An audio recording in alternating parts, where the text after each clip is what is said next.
الحمدللہ رب العالمین والصلاة والسلام علی رسولہ الکریم وعلی آلہ واصحابہ اجمعین اما بعد اعوذ باللہ من الشیطان الرجیم بسم اللہ الرحمن الرحیم رب اشرح لی صدری ویسر لی امری واحلل عقدۃ من لسانی یفقہوا قولی۔ ہم لوگوں نے آئیڈیل مسلم سیریز کا آغاز کیا تھا، جس میں ہم لوگوں نے یہ ڈیسائیڈ کیا تھا کہ ہم ان اعمال کا ذکر کریں گے کہ ہمیں ایک اچھا مسلمان، نہ صرف اچھا مسلمان بلکہ ایک مثالی مسلمان بننے کے لیے کیا کیا چیزیں ہمیں اپنی زندگی میں کرنے کی ضرورت ہے تاکہ ہم لوگ ایک آئیڈیل مسلم بن سکیں اور اللہ تعالیٰ کے ہاں سرخرو ہوں، کامیاب ہوں اور ان چیزوں کو پورا کریں جو اللہ تعالیٰ ہم سے چاہتا ہے۔ اسی سلسلے میں آج ہم بات کریں گے کہ جو ایک آئیڈیل مسلم ہوتا ہے وہ اپنے زندگی کے مقصد کو پہچانتا ہے، اس کو پتہ ہوتا ہے کہ وہ دنیا میں کیوں بھیجا گیا۔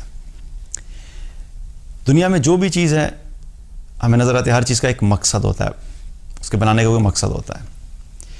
جو لائٹس ہیں جب آپ ان کو آن کرتے ہیں تو کیا کرتے ہیں؟ ان سے ہم روشنی حاصل کرتے ہیں، اس کا ایک مقصد ہے۔ اسی طریقے سے یہ جو صوفہ ہے اس کا بھی ایک مقصد ہے، بنانے والے کا ایک مقصد ہے، اس کو بیٹھنے کے لیے استعمال کیا جاتا ہے، کچھ لوگ لیٹنے کے لیے استعمال کرتے ہیں اور بچے جو ہیں جمپنگ کے لیے بھی استعمال کرتے ہیں صوفے کو، ٹھیک ہے، صحیح مقصد ہے یا نہیں ہے لیکن الگ بات ہے۔ تو مقصد کیا ہے؟ اس کے لیے بیٹھنے کے لیے استعمال کرتے ہیں۔ اسی طرح یہ کیا ہے؟ Mobile, right? اس موبائل کا کیا ہے؟ یہ بھی بنانے والے نے اس کے پیچھے کوئی ایک مقصد تھا نا، کہ کسی کام کے لیے بنایا۔ موبائل کو ہم کس لیے یوز کرتے ہیں؟ کالز کرنے کے لیے، میسیجنگ کے لیے، واٹس ایپ کے لیے، فیس بک کے لیے، یوٹیوب کے لیے، ای میلز کے لیے، کمیونیکیٹ کرنے کے لیے بیسیکلی، کہ ہم نے ایک دوسرے سے کمیونیکیٹ کرنا ہوتا ہے جس کے لیے ہم موبائل کو یوز کرتے ہیں۔ اور ہر چیز کا جو بنانے کا مقصد ہوتا ہے، جب تک وہ چیز اس مقصد میں استعمال ہوتی ہے تبھی وہ فائدہ مند ہوتی ہے۔ اب مثال کے طور پہ میں آپ سے کہوں کہ میں نے کرکٹ کھیلنی ہے اور ہارڈ بال سے ایک کرکٹ میچ ہے، اور میں سوچ رہا ہوں کہ جب میں بیٹنگ کروں گا تو میں یہ نوٹ 9 سے بیٹنگ کروں گا، موبائل سے بیٹنگ کروں گا۔ You are laughing, right? کتنے عجیب لگتا ہے نا کہ جب کسی چیز کے اصل مقصد کو چھوڑ کے کسی اور مقصد کے لیے استعمال کرتے تو ویسے ہی ہنسی آتے ہیں انسان کو، because it doesn't make any sense, right? لیکن میں کہتا ہوں نہیں، میں بیٹنگ کروں گا، اور آپ لوگ مجھے بتاتے ہیں کہ بھائی یہ بیٹنگ کے لیے نہیں ہے، اگر آپ نے بیٹنگ کرنی ہے تو کرکٹ میں بیٹنگ کے لیے بیٹ ہوتا ہے، آپ بیٹ لے کے جائیں۔ میں کو نہیں، میں بڑا سپر سمارٹ قسم کا بندہ ہوں، میں بڑا عقل مند ہوں، تم لوگوں کو نہیں پتا، میں اس موبائل سے بیٹنگ کروں گا اور میں چلا جاتا ہوں، پیڈز بھی پہنے ہوئے ہیں، ہیلمٹ بھی پہنا ہوا ہے، اور بیٹ کی جگہ پہ تیمور صاحب نے ہاتھ میں موبائل اٹھایا ہوا ہے بیٹنگ کرنے کے لیے۔ اب بیٹنگ کرنے کے لیے موبائل اٹھایا ہوا ہے اور بال آتی ہے اور میں شاٹ مارتا ہوں، موبائل ٹوٹ جاتا ہے، تو obviously بات ہے کیونکہ موبائل تو اس چیز کے لیے بنا نہیں۔ اور میں یہ کہتا ہوں کہ نہیں، اب میرا خیال ہے کہ چونکہ موبائل اچھی کوالٹی کا نہیں تھا، اس دفعہ میں نے چونکہ نوٹ 8 سے بیٹنگ کی تھی اس لیے میں شاٹ اچھی نہیں مار سکا، نیکسٹ ٹائم میں آئی فون XR لے کے جاؤں گا تب شاٹ اچھی لگے گی۔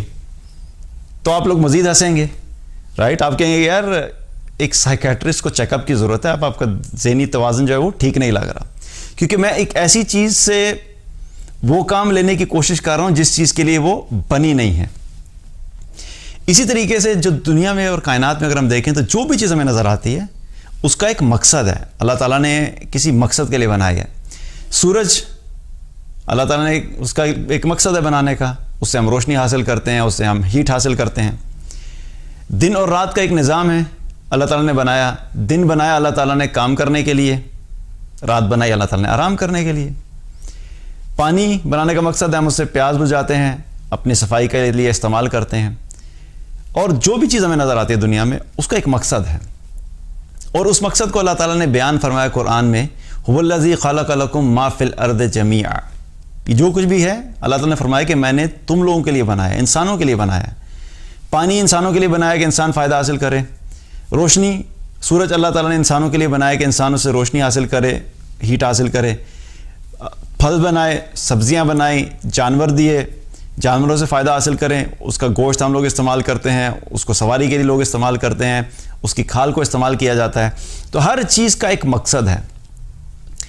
تو جب ہر چیز کا ایک مقصد ہے، چھوٹی سے چھوٹی چیز کا بھی ایک مقصد ہے، تو اللہ تعالیٰ نے جو انسان کو بنایا ہے، اور انسان کو نہ صرف بنایا بلکہ اشرف المخلوقات بنایا، تمام مخلوقات میں سب سے بہترین بنایا، اور جب قرآن کی ہم بات کرتے ہیں تو قرآن کا جو سینٹرل فوکس ہے وہ بھی انسان ہی ہے.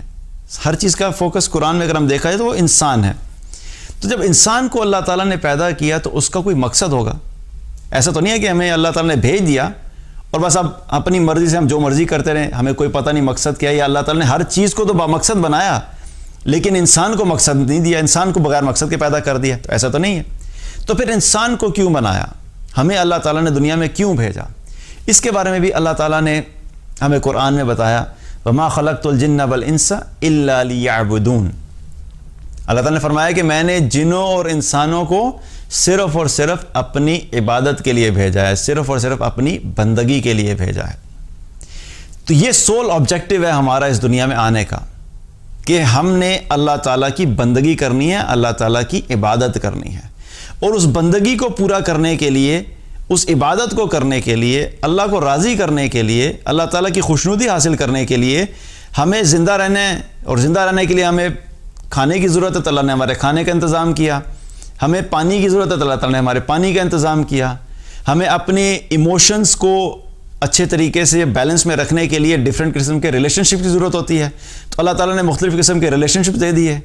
ماں باپ کا ریلیشن شپ, والدین کا بچوں کے ساتھ ریلیشن شپ, میاں بیوی کا ریلیشن شپ, بہن بھائیوں کا ریلیشن شپ, پھر دوست, آپس میں جو دوست ہوتے ہیں وہ بھی ریلیشن شپ. اور ہر ریلیشن شپ کا جو ہے اپنا ایک مقصد ہوتا ہے, تو اللہ تعالیٰ نے وہ بھی ہمارے لیے کر دیا.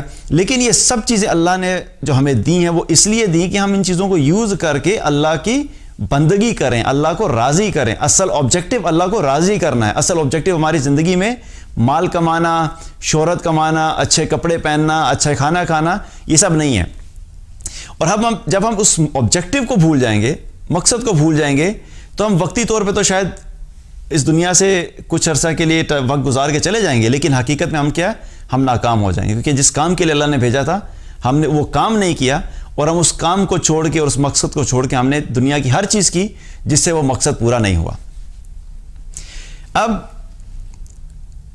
غلامی اور اس میں جو اس آیت میں ایک اور چیز بہت اہم ہے, وہ کیا ہے کہ جب اللہ تعالیٰ نے فرمایا نا کہ وَمَا خَلَقْتُ الْجِنَّ وَالْإِنسَ إِلَّا لِيَعْبُدُونَ, تو لیعبدون جو ہے یہ عبد سے ہے. اس لفظ میں جو لیعبدون کا جو لفظ ہے, اس میں اگر دیکھیں تو لیعبدون میں اللہ تعالیٰ نے جو فرمایا وہ عبد آتا ہے, لیعبدون.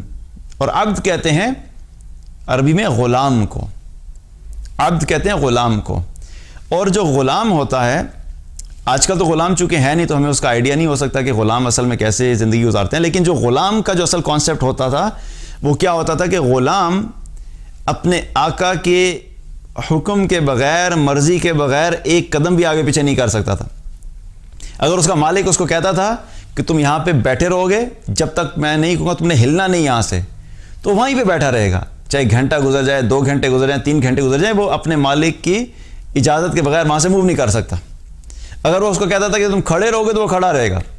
تو یہ اصل جو کانسیپٹ غلامی کا ہے وہ یہ ہے کہ بالکل اسی جگہ پہ ایگزیکٹلی وہی کچھ کرنا, اور جتنا وہ بتائے گا اتنا کرنا ہے, جب وہ بتائے گا جو بتائے گا اسی وقت وہ کرنا ہے. یہ غلام کا کانسیپٹ ہے. اب آپ ایگزامپل لیں ذرا کہ ہم اپنی ڈیلی لائف میں بھی دیکھتے ہیں کہ ہم اپنے مختلف قسم کے فیلڈ سے تعلق رکھتے ہیں. جب ہم تو جاب آپ لے لیجئے یا گھر کا معاملہ لے لیجئے, تو بہت سے ایسے لوگ ہوتے ہیں جو کئی دفعہ ہمارے نیچے کام کر رہے ہوتے ہیں. نیچے سے مراد کہ ہماری ٹیم میں ہوتے ہیں یا ہم نے جن کو ہائر کیا ہوا ہوتا ہے سروسز کے لیے. گھر کی ایگزامپل لے لیں تو جو گھر میں جو کام کرنے والے ہوتے ہیں, ڈرائیور ہو گیا, مالی ہو گیا یا میڈ ہوگی جو بھی ہے, تو اس کو بھی کیا ہوتا ہے, حقیقت میں ہم کیا کرتے ہیں, ہم ان کو پیسے دیتے ہیں, اور پیسے دے کے ہم ان کی سروسز لے رہے ہوتے ہیں. ہم نے ان کو خریدا نہیں ہوتا, وہ ہمارے غلام نہیں ہوتے, لیکن چونکہ وہ ہمیں سروسز دے رہے ہوتے ہیں تو ہم یہ چاہتے ہیں کہ ہم نے جو پیسے ان کو دیے ہیں تو ہم چاہتے ہیں کہ ہم جب پیسے دے رہے ہیں تو ہمیں کام ویسا چاہیے جیسے ہم چاہتے ہیں. اور اکثر جب بات ہوتی ہے ڈرائیور کی, جب بات ہوتی ہے تو ڈرائیور اگر کوئی بات کہے تو اس کو کیا کہتے ہیں کہ میں تمہیں جو پیسے دیتا ہوں وہ اس چیز کے دیتا ہوں کہ مجھے تمہاری جو سروسز چاہیے وہ اس وقت میں چاہیے ہیں. اگر تم اس وقت میں میرے لیے کام نہیں آ سکتے تو ہمیں تمہاری ضرورت نہیں ہے. تو ہم کیا کرتے ہیں کہ ہم چاہتے ہیں کہ جس طریقے سے ہم چاہتے ہیں وہ اسی طریقے سے کام کریں. مثال کے طور پہ اگر میڈ آئے تو ہم کہتے ہیں کہ پہلے تم نے آ کے صفائی کرنی ہے, پھر برتن دھونے ہیں, پھر کپڑے دھونے ہیں. یہ 3 ایک ترتیب ہے, مجھے اس ترتیب میں کام چاہیے. تم صبح 10 بجے آؤ گی, پہلے صفائی، پھر برتن، پھر کپڑے. اچھا وہ آئے اور آ کے کہے کہ ٹھیک ہے میں تو 10 بجے نہیں آؤں گی، میں 11 بجے آؤں گی. پہلی چیز ہی ہو گئے. اور دوسری چیز کہ آتے ہی وہ کیا کرے، وہ آتے ہی صفائی کے بجائے سیدھے برتن دھونے لگ جائے، پھر وہ کپڑے دھوئے اور پھر وہ صفائی کرے. تو آپ اس کو سمجھائیں گے مجھے یہ ترتیب نہیں چاہیے، مجھے اس ترتیب میں کام چاہیے. اب آپ سمجھا رہے ہیں لیکن وہ نہیں چل رہی. اب ایک طرف تو یہ ہے، اور دوسری طرف ایک اور کام والی ہے جس کو جو بتایا گیا ہے وہ ایگزیکٹلی ویسے ہی کرتی ہے. 10 بجے آتی ہے، جو ترتیب آپ نے بتائی کام کرنے کی وہ اسی ترتیب میں کام کرتی ہے، اور نہ صرف اس ترتیب میں کام کرتی ہے بلکہ اس سے بھی بہتر ایکسٹرا کرنے کی کوشش کرتی ہے. تو ہماری نظر میں کون سی بہتر ہوگی، پہلی والی یا دوسری والی؟ دوسری والی، کیونکہ دوسری والی ایسے کام کرے جیسے ہم چاہتے ہیں.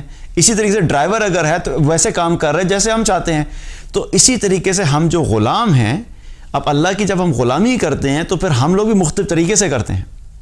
اب آپ سوچیں کہ اللہ سبحانہ تعالیٰ جب دیکھتا ہوگا کہ میں نے جن بندوں کو اس دنیا میں بھیجا تھا ایک کام کے لیے کہ تم نے بندگی اختیار کرنی ہے، ایک طرف وہ شخص ہے کہ جو پورے طور پہ اللہ تعالیٰ کی بندگی کرنے کے لیے ہر وقت تیار رہتا ہے، جیسے اللہ تعالیٰ جب جو کرنے کا حکم دیتا ہے وہ ویسے کرتا ہے.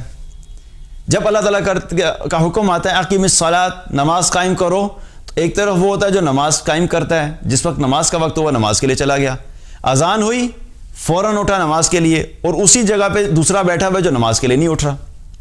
جب اللہ تعالیٰ نے حکم دیا یدنین علیہن من جلابیبہن کہ جب تم باہر نکلو تو پردہ کیا کرو، اپنے جسم کو کور کر کے نکلو، جب یہ حکم پہنچا تو ایک عورت نے اس حکم کو سنا اور پردہ کرنا شروع کر دیا، پورے طریقے سے اپنے رب کی اطاعت کے لیے، اپنے رب کی رضا کے لیے اپنے جسم کو پراپر کور کرتی ہے. اور دوسری عورت جس نے یہ حکم سنا، سننے کے بعد بھی اس نے یہ کام نہیں کیا. تو جو بھی حکم ہیں، جو بھی احکامات ہیں، ایک طرف وہ رویہ ہوتا ہے غلامی کا کہ جو سنتے ہیں اور ہم کام کرتے ہیں، اور ایک طرف وہ ہوتا ہے کہ سننے کے بعد بھی بس ایک کان سے سنا اور دوسرے کان سے نکال دیا. تو اللہ کے نزدیک پھر کون سا انسان جو اللہ کو محبوب ہوگا؟ وہی ہوگا نا کہ جو اللہ کی غلامی اس طریقے سے کر رہا ہے جیسے اللہ تعالیٰ نے غلامی کا حکم دیا، وہی ہوگا. اور کامیاب بھی کون ہوگا؟ جس نے اس کو سمجھا، جس نے اللہ کی غلامی اختیار کی. اور یہ بھی اللہ کا بڑا احسان ہے کہ اللہ تعالیٰ نے اپنی غلامی کا حکم دیا. یہ اللہ کی بڑی رحمت ہے ہم پہ، کیونکہ اللہ نے اپنی غلامی کا حکم دیا، اور جب اپنی غلامی کا حکم دیا تو اللہ تعالیٰ کیونکہ خود ارحم الراحمین ہے، تو یہ ہمارے لیے بڑی آنر کی بات ہے کہ ہم اللہ کی غلامی کرتے ہیں. کیونکہ انسان چاہے جب غلامی انسانوں کے اندر ہوتی تھی، غلامی کا اور مالک کا کانسیپٹ تھا، تو کچھ مالک ہوتے تھے جو اپنے غلاموں کے ساتھ بہت اچھے ہوتے تھے، ان کا اچھے طریقے سے خیال کرنا، ان کے کھانے کا خیال کرنا، ان کے کپڑوں کا خیال کرنا، ان کے جذبات کا خیال رکھنا، ان کی مشکل میں ان کے کام آنا. اور ایک طرف دوسرے مالک ہوتے تھے جو ظالم ہوتے تھے. تو جو غلام ہوتے تھے وہ بھی پسند کرتے تھے کہ ہم کسی ایسے شخص کی غلامی میں جائیں کہ جو اچھا انسان ہو، جو ہمارے ساتھ اچھا برتاؤ کرے. اور پھر ایسے شخص کی غلامی کرنے میں بھی وہ فخر محسوس کرتے تھے کہ ہم ایک ایسے انسان کے غلامی میں ہیں کہ جو بہت اچھا انسان ہے. لیکن پھر بھی اس میں کہیں نہ کہیں کوتاہی کا چانس تو ہے نا، کیونکہ انسان ہے، کبھی غلطی بھی کر سکتا ہے. لیکن آپ سوچئے کہ کتنی رحمت ہے اللہ کی کہ ہم اللہ کی غلامی کے لیے ہیں. اور اللہ سبحانہ تعالیٰ جو ہے وہ کسی کے ساتھ ظلم نہیں کرتا. اللہ سبحانہ تعالیٰ جب اپنا تعارف کرواتا تو کہتا ہے الرحمن الرحیم. تو ایسی ذات کی غلامی کرنے میں تو حقیقت میں ہمیں کیا فخر محسوس ہونا چاہیے. نہ صرف فخر محسوس ہونا چاہیے بلکہ ہمیں پوری کوشش کرنی چاہیے کہ ہم ایسی ذات کی غلامی کریں، کیونکہ الٹیمیٹلی ہم نے واپس اسی کے پاس جانا ہے. اب یہ جو غلامی ہے یہ اصل میں کیا ہے؟ ایک ایٹیچیوڈ ہے. یہ جو ہم نے بات کی نا کہ کچھ لوگ جو بات مانتے ہیں اور کچھ بات نہیں مانتے، یہ کیا ہوتا ہے؟ ایک مختلف ایٹیچیوڈز ہوتے ہیں، مختلف رویے ہوتے ہیں. تو اگر ہم اپنے رویے کو درست کر لیں، اپنے ایٹیچیوڈ کو درست کر لیں کہ ہم نے اللہ کی غلامی ہر حال میں کرنی ہے، تو ہمارے لیے اللہ کی غلامی کرنا آسان ہو جائے گا. اور میں غلامی سے مراد کہ اللہ کی اطاعت، اللہ کی بندگی کرنا آسان ہو جائے گی. اور اس ایٹیچیوڈ کو صحابہ نے بہت اچھے طریقے سے سمجھا بھی تھا اور انہوں نے امپلیمنٹ بھی کیا تھا. جب وہ جو ایٹیچیوڈ ہے نا سمعنا و اطعنا، اصل میں یہ رویہ ہے جو اللہ تعالی ہم سے چاہتا ہے.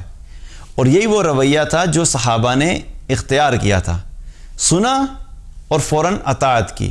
اللہ کا حکم آیا، جو ہی حکم کا پتہ لگا فوراً اطاعت کی. نبی صلی اللہ علیہ وسلم نے کسی چیز کے کرنے کا حکم دیا، فوراً اطاعت کی، کسی چیز سے رکنے کا حکم دیا، فوراً اطاعت کی۔ یہ ایٹیچیوڈ اگر ہمارے اندر آ جائے تو ہم لوگ بھی اللہ سبحانہ تعالیٰ کے مقرب لوگوں میں شامل ہو سکتے ہیں۔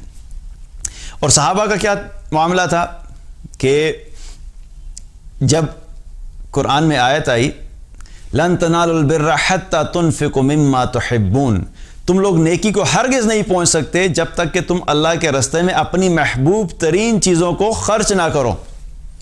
ابھی جب آیت آئی تو صحابہ کو جب اس آیت کا پتہ لگا تو تمام صحابہ نے سوچنا شروع کر دیا کہ کون سی ایسی چیز محبوب ہے ہمارے پاس جو ہم اللہ کی راہ میں خرچ کریں، کیونکہ اللہ تعالیٰ نے کیا فرمایا کہ تم نیکی کو ہرگز نہیں پہنچ سکتے، اور صحابہ کا ٹارگٹ کیا تھا کہ وہ میکسیمم لیول پہ پہنچنا چاہتے تھے کہ جو اللہ کی رضا کا ہو، تو فوراً سوچنا شروع کر دیا کہ ہم اللہ کی راہ میں کیا خرچ کر سکتے ہیں۔ ابو طلحہ انصاری رضی اللہ عنہ کے پاس ایک باغ تھا، جو باغ ان کو بہت محبوب تھا اور بہت ہی اچھا باغ تھا، تو فوراً نبی صلی اللہ علیہ وسلم کے پاس آئے اور آ کے عرض کی یا رسول اللہ صلی اللہ علیہ وسلم، میرے پاس یہ ایک باغ ہے جو مجھے بہت محبوب ہے، میں اس باغ کو اللہ کی راہ میں صدقہ کرنا چاہتا ہوں۔ تو آپ صلی اللہ علیہ وسلم نے فرمایا کہ ٹھیک ہے، تم جا کے اپنے خاندان والوں میں اس کو تقسیم کر دو۔ چھوٹی بات ہے، باغ، لینڈ، آج ہمارے یہاں کیا ہوتا ہے، پلاٹ ہوتا ہے نا، پلاٹ بنانے کے لیے پوری زندگی جو ہے وہ لگا دیتے ہیں، اور اگر سوچے کہ اگر یہ آیت ہم لوگ اس وقت موجود ہوتے یا ہم تک جب یہ آیت پہنچی تو ہم نے کیا سوچا کہ ہم نے کیا اللہ کی راہ میں خرچ کرنا ہے۔ اسی طریقے سے عمر رضی اللہ عنہ کو جب پتہ لگا فوراً وہ بھی پہنچے نبی صلی اللہ علیہ وسلم کے پاس اور پہنچ کے عرض کی یا رسول اللہ صلی اللہ علیہ وسلم، میرے پاس خیبر کی ایک زمین ہے جو مجھے بڑی محبوب ہے، میں چاہتا ہوں میں وہ اللہ کی راہ میں خرچ کروں۔ تو آپ صلی اللہ علیہ وسلم نے کیا فرمایا کہ عمر اس زمین کو مت دو، لیکن اس کے اوپر جو بھی زراعت ہیں، جو بھی پھل وغیرہ ہیں، وہ اللہ کی راہ میں دے دو، تم اللہ کی راہ میں خرچ کر دو۔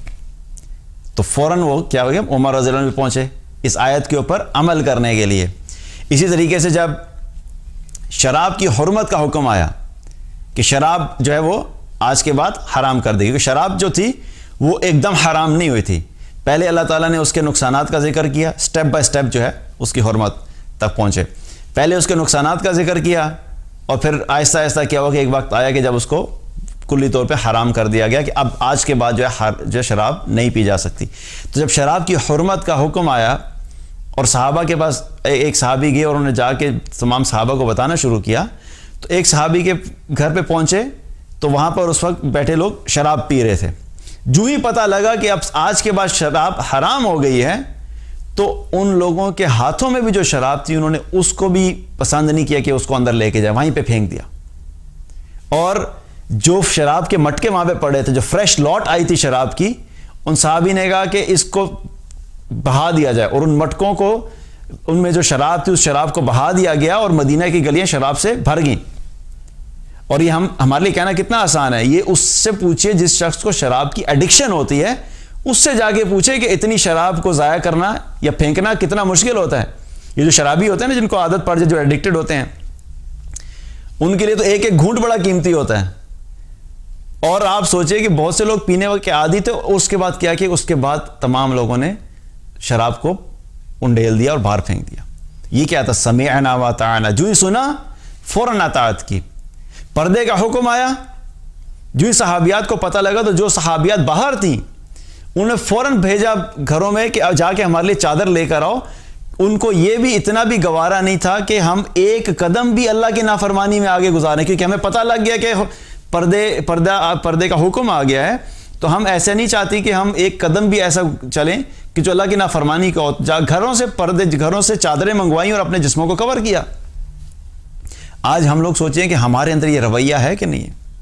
یہی وہ رویہ تھا جو صحابہ کو اس مقام پہ لے کے گیا جس مقام پہ پھر اللہ تعالیٰ نے فرمایا رضی اللہ عنہم ورضوا عنہ، اللہ ان سے راضی ہو گیا اور وہ اللہ سے راضی ہو گئے۔ کیونکہ صرف یہ کہہ دینا کہ ہاں ہم مسلمان ہیں، صرف یہ کہہ دینا کہ ہاں اللہ ہمارا رب ہے، صرف یہ کہہ دینا کہ لا الہ الا اللہ محمد الرسول اللہ، یہ کہہ دینا بہت آسان ہے، لیکن اصل چیز کیا ہے کہ جب اس کلمے کے مطابق زندگی کو گزارنا ہے پھر پتہ لگتا ہے کہ واقعی کون حقیقت میں مسلمان ہے اور کون صرف زبان سے مسلمان ہے۔ اور اللہ کے مقام صرف زبان سے کہنے سے نہیں ملے گا، اللہ کے مقام عمل سے ملے گا، اطاعت سے ملے گا، قربانی سے ملے گا۔ یہ چیزیں اگر ہماری زندگی میں نہیں ہیں تو ہم اس مقام کو نہیں پہنچ سکتے، اور یہ مقصد جب تک ہم نہیں پہچانیں گے ہم کیوں آئے ہیں تو ہم اس ڈائریکشن میں بھی نہیں چل سکتے کہ ہم اس کو اچیو کریں، کیونکہ آپ کو آبجیکٹو کا ہی نہیں پتا اپنی زندگی کا، تو اچیو کیسے کریں گے؟ اچیومنٹ تو اس وقت ہوتی ہے جب آپ کو آبجیکٹو کا پتہ ہوتا ہے، ٹارگیٹ اچیو تو اس وقت ہوگا نا جب آپ کو ٹارگیٹ کا پتہ ہوگا. آپ منزل پہ تو اس وقت پہنچیں گے نا، اور سفر اس وقت شروع ہوگا جب آپ کو منزل کا پتہ ہوگا آپ نے کدھر جانا ہے. جب آپ کو مقصد زندگی ہی نہیں پتا کہ میں آیا کیوں ہوں، تو پھر ایک جانور والی زندگی انسان گزارتا ہے، اور اکثریت انسانوں کی وہ جانور والی زندگی گزار رہی ہے. ایک جانور کیسے زندگی گزارتا ہے؟ صبح اٹھتا ہے، چرتا ہے، چرنے کے بعد اپنی خواہش پوری کی، خواہش پوری کرنے کے بعد پھر چرا، پھر چرنے کے بعد پھر سو گیا، پھر سو کے اٹھا، پھر کھانا کھایا، پھر خواہش پوری کی، پھر سو گیا. تو یہ کسی زندگی؟ جانور کی زندگی ہے. تو جو انسان اور بالخصوص جو مسلمان، وہ بھی یہی اپنی روٹین رکھی ہوئی ہے کہ صبح اٹھنے کے بعد ناشتہ کیا، ناشتہ کرنے کے بعد دوستوں کے پاس چلے گئے، کہیں پہ پارٹی کی، کہیں پہ گئے کہ جا کے اپنی خواہشات پوری کی، خواہشات پوری کی، واپس آ کے سو گئے، سونے کے بعد پھر اٹھے، پھر وہی کام کرتے رہے. تو پوری روٹین اگر یہی چل رہی ہے تو پھر ایک جانور میں اور ایک انسان میں کیا فرق رہ گیا؟ تو ہمیں اللہ تعالیٰ نے کس لیے بھیجا ہے کہ ہم نے اللہ کی بندگی کرنی ہے، یہ ہمارا مقصد زندگی ہے. اور اسی اعتبار سے پھر آخرت میں فیصلے بھی ہوں گے. ابھی آج جس طریقے سے دنیا میں مختلف کیٹیگریز ہیں نا لوگوں کی، اس اطاعت کے اعتبار سے، بندگی کے اعتبار سے لوگ مختلف کیٹیگریز میں ہیں. ایک وہ لوگ ہیں جو بالکل ہی اللہ کا انکار کیا ہوا ہے اور اللہ کو مانتے ہی نہیں، ایک وہ کیٹیگری ہے. ایک وہ کیٹیگری ہے جو مانتے تو ہیں لیکن عمل نہیں کرتے، یہ بھی اسی کیٹیگری کے قریب ہی ہیں کیونکہ یہ عمل ہی نہیں کرتے. اللہ کو صرف مان لینا اور کوئی بات نہ ماننا، رب کو ماننا اور رب کی نہ ماننا، تو یہ تو کوئی زندگی نہیں ہے. اور پھر ایک کیٹیگری وہ ہے جو اللہ تعالیٰ کی اطاعت کرنے والے ہیں لیکن کبھی ہو جاتی ہے، کہیں کی غلطی بھی ہو جاتی ہے.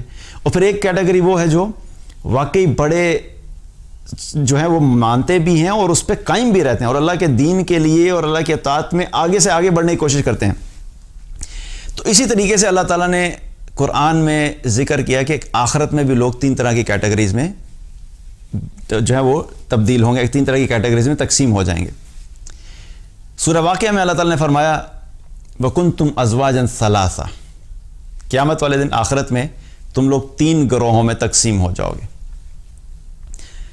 فَأَصْحَابُ الْمَيْمَنَةِ مَا أَصْحَابُ الْمَيْمَنَةِ، پہلی کیٹیگری دائیں ہاتھ والے. دوسری کیٹیگری وَأَصْحَابُ الْمَشْأَمَةِ مَا أَصْحَابُ الْمَشْأَمَةِ، بائیں ہاتھ والے. تیسری کیٹیگری وَالسَّابِقُونَ السَّابِقُونَ أُولَئِكَ الْمُقَرَّبُونَ، سبقت لے جانے والے، آگے بڑھنے والے. اور ان کے بارے میں اللہ تعالیٰ نے کیا فرمایا کہ یہ ہیں جو مقرب لوگ ہوں گے. دائیں ہاتھ والے یہ بھی کامیاب ہیں. ان کے بارے میں بھی اللہ تعالیٰ نے ان کو بھی جنت کا وعدہ ہے. اطاعت کرنے والے ہیں، اللہ کی فرما برداری کرنے والے ہیں، لیکن یہ اب آگے نہیں ہیں، سابقون الاولون میں سے نہیں ہیں. اطاعت کرتے ہیں، پوری کرتے ہیں، لیکن آگے نہیں ہیں. اور جو بائیں ہاتھ والے ہیں وہ تو ناکام ہو گئے. ان کا تو کامیاب ہونے کا چانس ہی نہیں ہے، کیونکہ ان کے نامہ اعمال ان کے بائیں ہاتھ میں پکڑائے جائیں گے، اور جس کا نامہ اعمال اس کے بائیں ہاتھ میں پکڑایا گیا وہ ناکام ہو گیا. معراج کے موقع پہ جب نبی صلی اللہ علیہ وسلم کو جب معراج کے لیے جب آپ گئے تو جبریل علیہ السلام بھی آپ کے ساتھ تھے. تو وہاں پہ دیکھا آپ صلی اللہ علیہ وسلم نے کہ آدم علیہ السلام کو دیکھا، اور آدم علیہ السلام جب اپنے دائیں طرف دیکھتے تھے تو وہ مسکراتے تھے، جب اپنے بائیں طرف دیکھتے تھے تو ان کی آنکھوں سے آنسو جاری ہو جاتے تھے. تو نبی صلی اللہ علیہ وسلم نے جبریل علیہ السلام سے پوچھا کہ جبریل یہ کیا معاملہ ہے؟ تو جبریل علیہ السلام نے عرض کی یا رسول اللہ صلی اللہ علیہ وسلم، جب آدم علیہ السلام کے جو دائیں طرف ہیں یہ وہ لوگ ہیں جو جنت میں جانے والے ہیں. تو جب آدم علیہ السلام ان کی طرف دیکھتے ہیں تو یہ مسکراتے ہیں. جو ان کے بائیں طرف ہیں یہ وہ لوگ ہیں جو جہنم میں جانے والے ہیں. جب یہ ان کی طرف دیکھتے ہیں تو یہ روتے ہیں. تو دائیں طرف والے تو کامیاب ہو گئے، بائیں طرف والے ناکام ہو گیا. بائیں طرف والے سے کیا مراد ہے کہ جنہوں نے، اس میں وہ سب کیٹیگریز آ جاتی ہیں کہ جنہوں نے اللہ کو مانا ہی نہیں. ایک تو وہ کیٹیگری ہے جنہوں نے اللہ کو مانا نہیں، اللہ کا انکار کر دیا. ایتھیزم آج کیا ہے؟ ایتھیزم یہی ہے نا، اللہ ہی کو نہیں ماننا، اللہ کچھ نہیں ہے، آخرت کچھ نہیں ہے، نہ اللہ کو مانا، نہ آخرت کو مانا، نہ مرنے کے بعد والی زندگی کو مانا. بس دنیا ہی کی زندگی ہے، اسی میں عیاشی کر لو، اسی میں انجوائے کر لو، مرنے کے بعد کچھ بھی نہیں ہے، کچھ بھی نہیں ہوگا. ایک اللہ کو مانا ہی نہیں، اور پھر ایک لوگ ہیں جو ہیں تو اللہ کو مانتے تو ہیں لیکن کیا کرتے ہیں؟ اللہ کے ساتھ شریک کرتے ہیں، اللہ کے ساتھ شرک کرتے ہیں. یہ بھی لوگ اس میں آگے بائیں میں. اور شرک ایسا گناہ ہے کہ جس کے بارے میں کوئی دو رائے نہیں ہے. اللہ تعالیٰ نے بہت کیٹاگوریکلی کلیئرلی بتا دیا ہے کہ شرک کرنے والا جنت میں نہیں جا سکتا. من یشرک باللہ فقد حرم اللہ علیہ الجنہ. جس نے اللہ تعالیٰ کے ساتھ شرک کیا اس کے لیے اللہ تعالیٰ نے جنت کو حرام کر دیا ہے. تو جنت، شرک کرنے والے کبھی بھی جنت میں نہیں جا سکتے. ہاں، یہ اللہ کا قانون ہے، اللہ کا قانون ہے. اللہ تعالیٰ اپنی رحمت سے کسی کو بھی جنت میں بھیج دے تو ہم میں سے کوئی بھی یہ نہیں کہہ سکتا اللہ تعالیٰ کو کہ اللہ یہ تو مشرک تھا یا اس نے تو آپ کا انکار کیا تھا. ہم تو نہیں کہہ سکتے. اللہ تعالیٰ وحدہ لا شریک ہے، وہ اپنے معاملے میں اپنے حکم میں جو مرضی کرے. لیکن اللہ نے قانون ہمیں قرآن میں بتایا ہے کہ جو شرک کرنے والا ہے وہ جنت میں نہیں جا سکتا. تو یہ لوگ بھی ہو گئے، کس میں ہو گئے؟ لیفٹ سائڈ، بائیں ہاتھ والے ناکام ہو گئے. تو ایک طرف دائیں ہاتھ والے ہیں، ایک طرف بائیں ہاتھ والے ہیں، اور ایک طرف سابقون ہیں. تو جو اصل ایمان والے ہیں اور جو ہمارا جو ٹارگٹ ہونا چاہیے، ہمارا ٹارگٹ کیا ہے کہ ہم نے سابقون میں شامل ہونا ہے. ہم نے سابقون میں شامل ہونا ہے، ہم نے آگے والوں میں شامل ہونا ہے. اور یہ ایٹیٹیوڈ جب تک ہمارا نہیں ہوگا کہ ہم نے آگے بڑھنا ہے تب تک ہم آگے جا نہیں سکتے. صرف خواہش سے نہیں جا سکتے. صحابہ میں بھی جو کمپٹیشن ہوتا تھا وہ اس چیز کا ہوتا تھا کہ آگے بڑھنے کا کمپٹیشن. دنیا میں آگے بڑھنے کا کمپٹیشن نہیں تھا کہ اچھا اس کے پاس مال اتنا ہے تو میرا ڈبل ہو جائے، اس کے پاس ایک گھوڑا تو میرے پاس 10 ہونے چاہیے. اس وقت کی بات کر رہا ہوں. اور آج تو ہمارا کمپٹیشن تو ہے ہی دنیا کا. آج تو ہمارے یہاں دیکھیں، اگر آپ ذرا اپنے سوشل سرکل میں جائزہ لیں یا ہم جہاں بھی جاتے ہیں تو آپ مجھے صرف اتنا بتا دیں کبھی آپ نے دیکھا کہ آپ کسی کے ساتھ آخرت کا کمپٹیشن کر رہے ہوں؟ آپ کو پتہ لگے کہ میرا دوست جو ہے وہ 3 وقت کی نماز جماعت سے پڑھتا ہے، 5 پوری پڑھتا ہے لیکن 3 جماعت سے پڑھتا ہے. میرا ٹارگٹ یہ ہے کہ میں نے 5 جماعت سے پڑھنی ہے. یہ کمپٹیشن ہوا نا آگے بڑھنے کا. آپ کو پتہ لگا کہ میرا دوست، آپ بھی 5 وقت کی نماز جماعت سے پڑھتے ہیں، دوست بھی جماعت سے پڑھتا ہے 5 وقت کی، لیکن وہ تہجد نہیں پڑھتا. تو ہمارا کیا ہونا چاہیے؟ ہمارا اگلا ٹارگٹ کیا ہونا چاہیے؟ میں نے تہجد پڑھنا شروع کرنی ہے. ٹھیک ہے. تو یہ کمپٹیشن دنیا میں ہم نے کرنا ہے، آخرت کا کمپٹیشن کرنا ہے. یہ کوئی کمپٹیشن نہیں ہے کہ میرا کپڑا جو ہے وہ بہتر ہے اور دوسرے کا کپڑا مجھ سے بہتر ہے تو اب میں اس سے مہنگا برانڈ پہنوں گا. میرا موبائل فون جو ہے اس سے تھوڑا بہتر تھا لیکن اب میرے فلاں دوست نے مجھ سے بہتر موبائل لے لیا، اب میں ایک اور موبائل لوں گا جو اس سے بھی بہتر ہوگا. یہ دنیا کا کمپٹیشن ہے اور اس کمپٹیشن کا کوئی اینڈ نہیں ہے. اس میں آپ کو ہمیشہ بے سکونی ہی ملے گی، کبھی سکون نہیں ملے گا. اور اس کمپٹیشن میں انسان اللہ کو ناراض ہی کرتا ہے، اللہ کو راضی نہیں کر سکتا کیونکہ آپ کا فوکس ہی تبدیل ہو گیا. آپ اپنے مقصد سے ہی ہٹ گئے. اصل مقصد کیا تھا؟ اللہ کی بندگی. اور اللہ کی بندگی کے لیے ہم نے کمپٹیشن کرنا تھا نیکیوں کے اندر. اور یہاں پہ ہو کیا رہا ہے؟ اپنی خواہش کی بندگی اور خواہش کی غلامی. اور جب خواہش کی غلامی ہو رہی ہے تو پھر بندگی شیطان کی ہوتی ہے، اللہ کی بندگی نہیں ہوتی. تو ہمیں اللہ کی بندگی کرنی ہے تو ہمیں بہت فوکس طریقے سے اپنی زندگی میں اس چیز کو کانسٹنٹلی اپنے آپ کو ریمائنڈ کراتے رہنا کہ میں غلط ڈائریکشن میں تو نہیں جا رہا یا جا رہی. تو یہ بندگی کیا ہے؟ اصل مقصد ہمارا کیا ہے؟ ہم نے اللہ کو راضی کرنا ہے، ہم نے اللہ کی بندگی کرنی ہے. اور وہ بندگی کے لیے جو ایٹیچیوڈ ہے ہم نے اپنے اندر وہ ایٹیچیوڈ ڈیولپ کرنا ہے. سمعنا واطعنا. جب سنیں، جب پتہ لگے حکم کا فوراً اطاعت کریں. اب یہ سمعنا واطعنا کا ایٹیچیوڈ اور اس وقت ہی آئے گا نا جب ہمیں پتہ لگے گا کہ اللہ تعالیٰ ہم سے چاہتا کیا ہے اور اس کے لیے ہمیں کیا کرنا ہے. ہمیں علم حاصل کرنا ہے. ہمیں جب تک یہی نہیں پتا کہ اللہ ہم سے چاہتا کیا ہے تو ہم اطاعت کیسے کریں گے. اور علم حاصل کرنے کے لیے ہمیں کیا ہے؟ ہمیں وقت نکالنا ہے. ہمیں قرآن پڑھنا ہے، قرآن کو سمجھ کے پڑھنا ہے، احادیث پڑھنی ہے نبی صلی اللہ علیہ وسلم کی، آپ صلی اللہ علیہ وسلم کی سیرت کے بارے میں مطالعہ کرنا ہے، صحابہ کے بارے میں پتہ ہونا چاہیے کہ کس طریقے سے ان لوگوں نے اپنی زندگیوں میں اللہ کی اطاعت کی تاکہ ہمارے اندر بھی یہ شوق پیدا ہو. تو یہ چیز ایک آئیڈیل مسلم ہوتا ہے جو مثالی مسلمان ہوتا ہے، وہ اس چیز کے اوپر فوکس کرتا ہے کہ وہ اپنے مقصد زندگی کو پہچانتا ہے، اس کو پتہ ہوتا ہے کہ اس دنیا میں کیوں آیا ہے. اور نہ صرف پہچانتا ہے بلکہ کانسٹنٹلی اپنے آپ کو فوکس رکھتا ہے اس مقصد کے اوپر. دنیا کی ڈسٹریکشنز اور دنیا کی جو بھی چیزیں اپنی طرف اٹریکٹ کرتی ہیں وہ اپنے آپ کو بار بار اس ڈائریکشن پہ لے کے آتا ہے. وہ جو صراط مستقیم ہے جب اس پہ وہ چلنا شروع کرتا ہے تو جو بھی اس کے اندر ڈسٹریکشنز آتی ہیں وہ بار بار اپنے آپ کو اس راستے کے اوپر لے کے آتا ہے کیونکہ وہ بڑا کلیئر ہوتا ہے کہ میں نے اللہ کی بندگی کرنی ہے، اللہ کی اطاعت کرنی ہے، اللہ کی غلامی بیسٹ پاسبل مینر میں کرنی ہے، تاکہ میں غلامی کر کے جب قیامت کے دن اللہ کے سامنے جاؤں تو اللہ سبحانہ تعالیٰ مجھے ان لوگوں میں شامل کرے جو سابقون ہیں، جو آگے بڑھنے والے ہیں۔ اللہ تعالیٰ مجھے ان لوگوں میں شامل کرے کہ جو بغیر حساب کتاب کے جنت میں جانے والے ہیں۔ جب میں اللہ کے سامنے کھڑا ہوں تو اللہ تعالیٰ مجھے دیکھے کہ واقعی میرا یہ وہ بندہ جس نے بندگی کا حق ادا کیا ہے، لیکن یہ خواہش سے نہیں ہوگا۔ اس کے لیے کیا ہوگا؟ علم بھی حاصل کرنا پڑے گا، محنت بھی کرنی پڑے گی، دنیا میں ارد گرد بہت سی ڈسٹریکشنز کے ساتھ آپ کو لڑنا بھی پڑے گا۔ لڑنے سے مراد فزیکل فائٹ کی بات نہیں کر رہا، اپنی خواہش کی بات کر رہا ہوں۔ ہمارے اندر کی ایک جو جنگ ہے وہ بھی آپ کو کرنی پڑے گی۔ تو یہ سب جب ہوگا اور اللہ کی اطاعت ہوگی اور اللہ کے اپنے مقصد زندگی کو ہم پہچان کے چلیں گے تو اللہ تعالیٰ سے امید ہے کہ اللہ تعالیٰ ہمیں کامیاب لوگوں میں شامل کرے گا۔ تو ہم نے کیا کرنا ہے؟ اس مقصد کو پہچاننا ہے، ایک مسلمان ہونے کے حیثیت سے اس مقصد کو پہچاننا اور اس کے مطابق اپنی زندگی کو گزارنا، اور جب ہم اس کے مطابق اپنی زندگی کو گزاریں گے تو اللہ سبحانہ تعالیٰ سے امید ہے کہ اللہ تعالیٰ ہمیں اپنے مقرب لوگوں میں شامل کرے۔ اللہ تعالیٰ ہم سب کو عمل کی توفیق عطا فرمائے۔ بارک اللہ علیہ ولکم۔ السلام علیکم ورحمۃ اللہ وبرکاتہ۔